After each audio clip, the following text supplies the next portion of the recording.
Is it fair to say that Inter have basically kind of downgraded but stylistically held the same in a lot of positions? And look, to go to Edin Dzeko as a downgrade from Lukaku is a downgrade, sure, but it's not like you've fallen off the edge of a cliff. Edin Dzeko is a player with proven pedigree in Serie A who will score goals and will fit into this kind of big man, little man system up top. Now, he's not as explosive as Lukaku. He's not as able to take games by the scruff of his neck by himself in the way that Romelu Lukaku did on numerous occasions last year, but he does stylistically fit what the coach is trying to do. And you talk about the coach, and they've brought in Simone Inzaghi, who is basically just a budget Conte, isn't he? Like, this is what you've done. You've brought in another coach who plays the same system, who's going to basically try and keep this as close to what's gone before as he possibly can. Same with Dumfries and Hakimi, right? You're brought in a player who basically plays right wing back, will do almost no defensive work, and will just bomb up and down the touchline all game in order to try and add an attacking dynamic in the final third.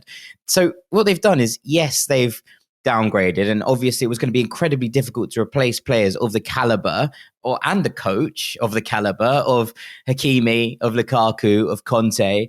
Those are players who and a coach who are absolutely top of the game. They are fully the elite of the elite. So to be able to replace them on a budget was always going to be incredibly difficult. And I think Inter, as you say, have probably done about as well as they could in getting players in who probably fill the roles that they might be asked to do. But it does feel like everything is just a bit like 15% worse.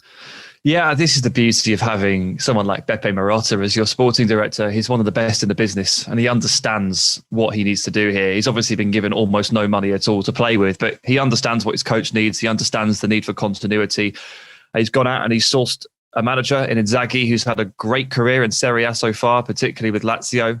And he's gone out and taken, as you say, a couple of players here who are stylistically can be relatively similar. There is a big difference in the amount of speed and breakaway pace that obviously Dzeko and Lukaku have. But if you're talking about a reference point striker, then you're pretty much on the money. And Calhanoglu is the same, like 10/8 creative player, free kick specialist that Eriksen is. And there's a lot of symmetry and a lot of mirroring happening. Unfortunately, they haven't been able to replace the mighty Ashley Young with anybody. That's the one massive problem here, which is the main reason I've got them in fourth. That's it. If they can't replace Ashley Young, then who knows what they're going to do? The big fear though is like, is this over? Is the fire put out yet? Because I'm not convinced it is. And let's see if Harry Kane does leave Tottenham, I do think that door's still open for Lautaro to leave Inter. I know publicly all the statements are he's happy here. He might sign a new contract actually. Blah blah blah. Tottenham made an offer a week ago or so for Lautaro. The player is keen to come to England. I know that. And look, it's been dressed up as in briefings that he's going to join.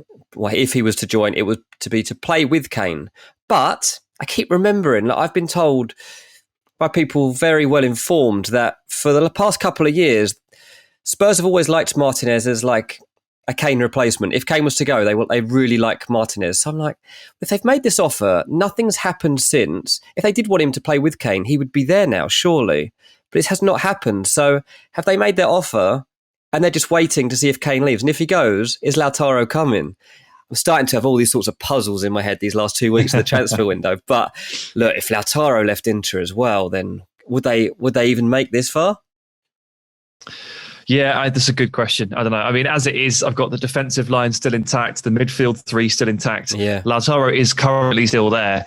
That's got to be enough for a top four spot. I know Inter fans I ain't going to like hearing that, obviously being reigning champions, but I feel sorry for them. Inter and Barca fans have had it so rough this summer, more than anybody else, and just at least getting top four again might be able to keep the money coming in a little bit more. But yeah, it's not nice, is it, to think about? No, it's not a pleasant one, is it? Like, you go from the high of the Scudetto, and I'm sure that there are plenty of Inter fans absolutely livid with the way that this situation has played out. And you would be, wouldn't you? You'd be absolutely furious. You'd be spitting if this was your club. And to say that, oh, well, it's okay, well, you still get Champions League, it is no huge tonic to a club who went and won the Scudetto and ended Juventus's reign over them, which they would have hated so much, as such fierce rivals in the Derby d'Italia. That would have hurt every single time they saw Juventus winning a trophy. It would have hurt, and to go and end that reign and then it all be brought crashing down around you, it seems, does feel like it. Well, it's a real shame, and I think that, look, I don't think Inter will be miles off the pace, if I'm honest. I just think that it took almost everything to ride it out last year and get that over the line. And I think being 10-15% worse, which is where I could see them being, is just not going to be enough this year. I think this might be a wee bit harsh, if I'm honest, Sam. I probably would have had them at 3, but I can completely see where you're coming from.